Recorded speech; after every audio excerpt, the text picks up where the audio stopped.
Tuhan bersamamu. Inilah Injil suci menurut Santo Yohanes.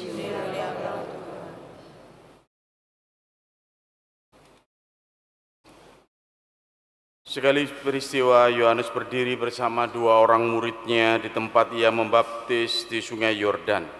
Ketika melihat Yesus lewat, Yohanes berkata, "Lihatlah anak domba Allah." Mendengar apa yang dikatakan Yohanes, kedua murid itu pergi mengikuti Yesus.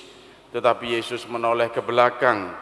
Melihat bahwa mereka mengikuti dia, Yesus lalu berkata kepada mereka, "Apakah yang kamu cari?"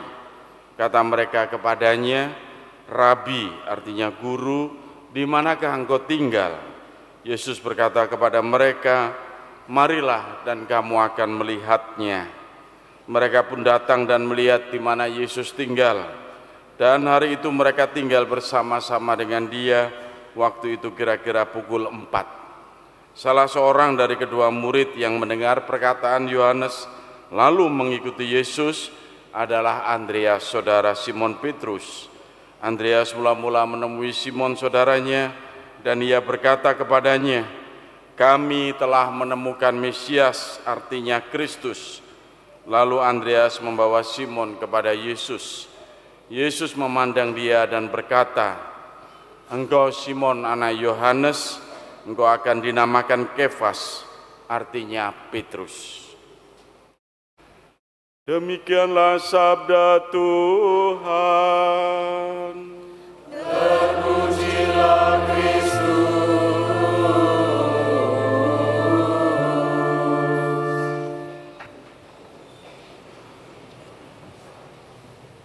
Ibu bapak, saudara-saudari yang terkasih dalam Kristus, ada seorang anak muda OMK itu datang dan minta doa. "Romo, saya minta didoakan, Romo." "Ya, didoakan apa?" saya bilang. "Saya ini kan punya pacar, Romo, sudah pacaran cukup. Dan ini saya minta didoakan ini supaya ya saya ini lolos." "Lolos apa?" "Lolos dipilih sama mertua, calon mertua." "Kenapa? Takut atau bagaimana?" "Soalnya pacar saya ini ada keturunan darah biru." "Waduh, wis ndelok darah biru bareng." "Ya keturunan ningrat, Romo. Orang tuanya itu rewel soal calon mantunya dia." Ya, ini yang dalam budaya Jawa dilihat bibit, bobot, dan bebet. Ya, bibit ini terah keturunan, apakah memang keturunan rakyat biasa atau keturunan ya, bangsawan begitukah. Yang kedua, bobot ini terkait pendidikan, karakter, kualitas setiap kepribadian dan sebagainya. Bebet ini ya terkait apa yang dipunyai ya. Di kartu rekening punya berapa gitu. Termasuk kepemilikan dan sebagainya. Ya sudah, kami lihat kamu itu mau menikah sama mertuamu atau menikah sama pacarmu, saya bilang. Harus yakin pada Tuhan, kalau Tuhan menyatukan kalian berdua ya hal-hal itu, rintangan itu juga akan bisa dilalui. Nah ini Bapak Ibu saudara-saudari yang terkasih, dalam hidup kita ini selalu saja kita memilih dan dipilih ya. Memilih dan dipilih itu ternyata juga dalam konteks iman gitu. Termasuk kita memilih keselamatan atau dipilihkan jalan keselamatan kita. Kita memilih jalan keselamatan dalam Kristus dan dipilihkan orang tua kita juga dalam Kristus ini. Soal memilih dan dipilih itu. Dan terus menerus itu menjadi pergulatan untuk memperdalam iman kita itu. Dalam Injil kita bisa melihat bagaimana Yohanes Pembaptis itu saat Yesus, "Lihatlah ini anak domba Allah," dia mengatakan kepada para muridnya dan dua muridnya yang ikut Yesus. Ya, Yohanes itu memilihkan kepada para muridnya, "Silakan kalau mau, inilah anak domba Allah." Dan apa yang diperbuat, dua orang itu mengikuti Yesus dari belakang sampai Yesus mengo ya, noleh gitu. "Apa yang kamu cari?" Ya, di mana kamu tinggal, Rabi? Dan lalu kemudian setelah mereka tinggal bersama Yesus, mengenal Yesus, akhirnya satu saja yang ikut memilih dari murid Yohanes itu, yaitu Andreas. Dikatakan salah satu murid itu adalah yang tetap mengikuti Yesus dan melihat Yesus adalah Sang Mesias, Bu. Melebihi dari hanya sekedar anak domba, tapi dia adalah Sang Mesias, artinya Kristus gitu. Dan kemudian dari Andreas itulah dia mewartakan kepada Simon Petrus. Ya. Yang satunya sudah memilih juga, ya dipilihkan oleh Yohanes Pembaptis, tapi kemudian tidak lanjut ikut Yesus. Nah, Bapak Ibu saudara-saudari yang terkasih dalam Kristus, kita diajak juga melihat dalam bacaan pertama bagaimana Samuel ini yang belum mengenal Tuhan juga dipanggil oleh Tuhan itu. Ya. Samuel, Samuel gitu. Dikira yang memanggil adalah Eli. Itu. Ternyata bukan, sampai 3 kali baru sadar Eli itu dalam bacaan pertama. Lalu kemudian Eli mengatakan, kalau kamu mendengar panggilan Samuel, katakan ya Tuhan, ini aku untuk siap mendengarkan. Artinya selain memilih, Anda dan saya itu juga dipilih gitu ya. Artinya Tuhan itu memanggil Samuel juga. Tuhan yang memilih Samuel ini juga. Dan kita bisa melihat dalam kehidupan kita, Bapak Ibu saudara-saudari yang terkasih, bahwa panggilan iman kita ini bisa memilih dan dipilih gitu kan. Apalagi di era milenial ini, kalau saya mengatakan demikian, ya kita menjadi Katolik itu bisa jadi, kalau saya pribadi saya baptisnya tidur, artinya waktu bayi saya dibaptis, saya dipilihkan oleh orang tua saya jalan keselamatan, ya, yaitu ikut Yesus. Aku dibaptis dalam nama Bapa, Putra dan Roh Kudus dan menjadi warga gereja Katolik. Tapi ada orang yang belum mengenal seperti Samuel tadi, belum mengenal Allah. Dalam perjalanan hidupnya, kemudian dia dipilih, dia sudah punya menganut agama yang lain, tapi merasa bahwa saya lebih sreg jadi orang Katolik. Gitu. Nah, ini dia dipilih oleh Tuhan dan merasa saya damai dalam menjadi warga gereja Katolik dan saya damai di situ. Kita bisa dalam 2 versi itu ya, Bapak Ibu saudara-saudari yang terkasih. Gitu. Kita bisa sungguh-sungguh saya memang memilih Tuhan, memilih jalan keselamatan, atau saya dipilihkan yang terbaik. Nah, tantangan-tantangan milenial kita apa dalam menghayati kehidupan kita sebagai umat pengikut Kristus, ya, warga gereja Katolik ini. Satu, pertama-tama kita ini sekarang nilai-nilai dalam kehidupan itu, ya, yang tadinya terstruktur dengan baik dan sebagainya itu di era milenial karena dunia komunikasi medsos itu dengan dunia digital kita itu lalu semuanya itu hampir sama rata sama rasa gitu.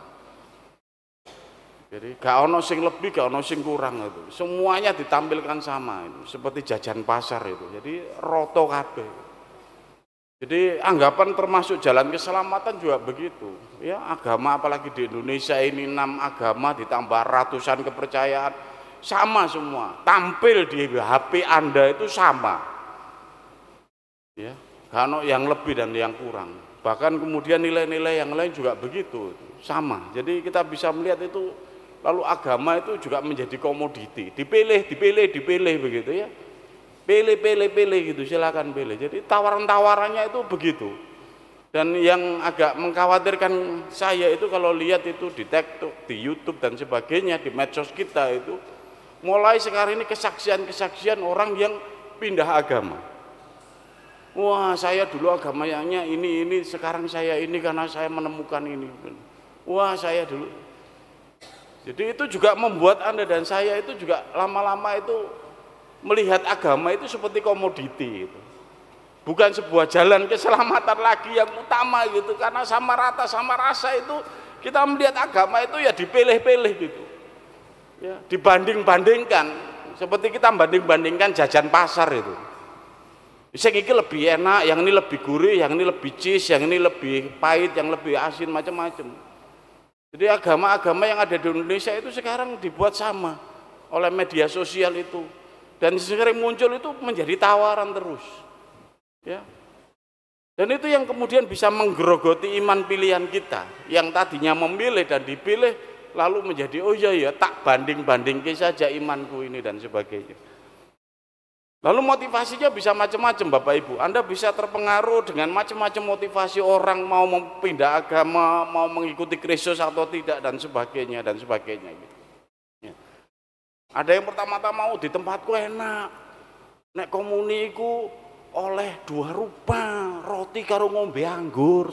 Gak koyo gerejamu meng trimo potato. Oh ning gerejaku enak nek mulai disangoni duit amplop ya.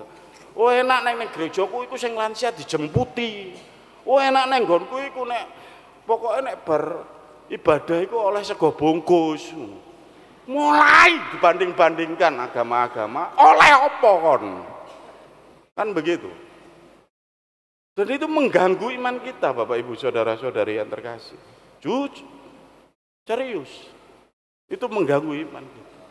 Lho Romo mbok khotbah sing apik-apik, Romo sing wong pindah di agama Katolik, enggak. Sama netral dulu saja.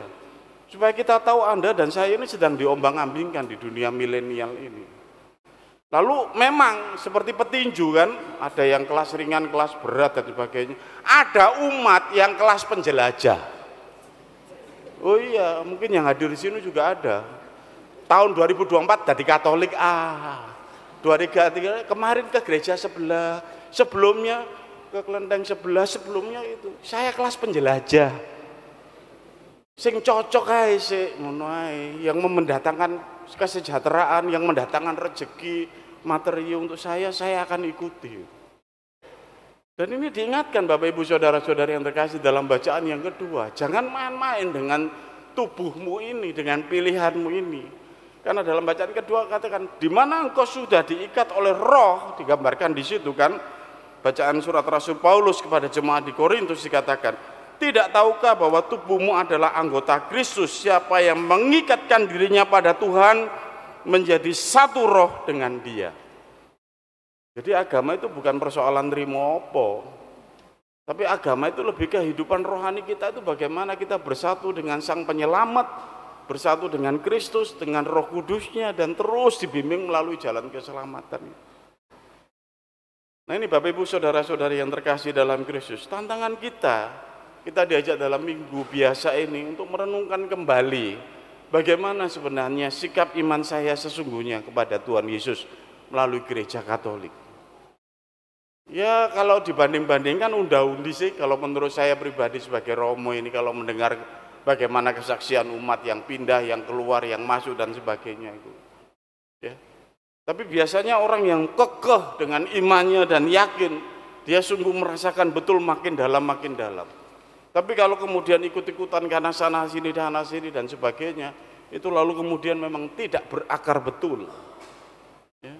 Sehingga lalu kemudian kalau melihat track recordnya, wah koyok mau pemilu aja dilihat track recordnya ya.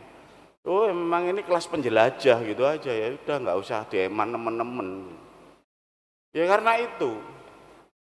Tapi kalau memang sungguh-sungguh Bapak Ibu, seringkali bukan motivasi iman, bisa jadi karena terpaksa, bisa jadi karena kondisi, bisa jadi karena kesulitan yang lain, seperti kisah yang pertama tadi itu yang saya ceritakan di awal khotbah.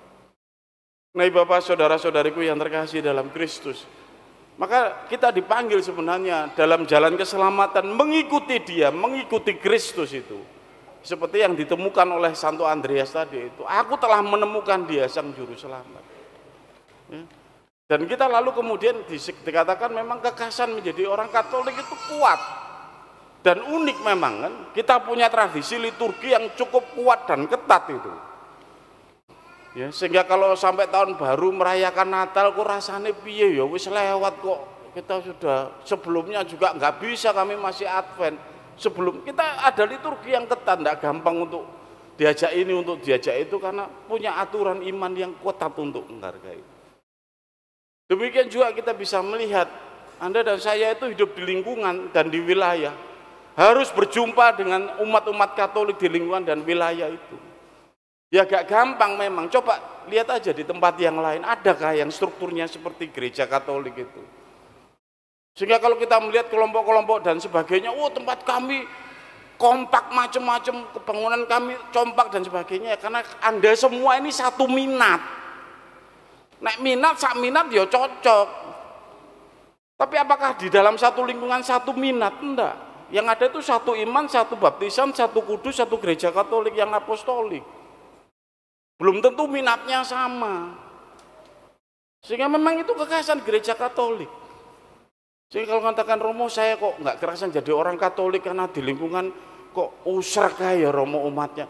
Ya itu gereja Katolik. Kalau kamu di gereja yang lain, saya hanya mengatakan, ya kon kumpul isok kompak karena satu minat saja.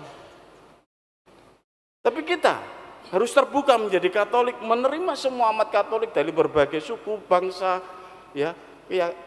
kebiasaan macam-macam dalam satu lingkungan dan wilayah. Pelayanannya itu pelayanan mendunia dalam miniatur di lingkungan dan wilayah. Itu hanya ada di gereja Katolik. Termasuk pelayanan untuk mengabdi di paroki, misalnya liturgi, PUK, semua petugas liturgi macam-macam. Kekhasan kita, Bapak Ibu. Dan petugas-petugas gereja Katolik itu kalau Anda melihat kekhasannya apa? Ya gak oleh apa-apa ancene. Tapi Tuhan yang memberi. Gak ada saya ngasih gaji kepada petugas kur, dirigen, gak ada. PUK dikai duit setiap pulang dari kebaktian, gak ada gereja Katolik. Pelayanan tulus betul. Ya saya tidak membandingkan, tapi coba lihat, itu kekhasan kita. Yang kita memang saya mau melayani betul, murni di hadapan Tuhan. Kalau mau lebih dalam melihat bahwa kita semua itu sudah dipanggil dan diselamatkan dalam nama Kristus. Jadi pengorbanan dia itu luar biasa. Makanya dalam bacaan, engkau semua ini sudah dibeli, digambarkan oleh darah Kristus. Nah Bapak Ibu saudara-saudari yang terkasih, semoga kita semakin bangga dengan iman kita di gereja Katolik dan merasakan sungguh karya pelayanan khas dalam bimbingan Roh Kudus dan merasakan sungguh iman yang kuat di tengah situasi zaman ini, di mana iman Anda pun akan dibanding-bandingkan dengan orang lain. Anda makin kokoh, Anda makin kuat, Anda makin sungguh-sungguh bersemangat untuk mewartakan jalan keselamatan yang Anda pilih dan yang dipilihkan untuk Anda. Berkat Tuhan menyertai kita semua.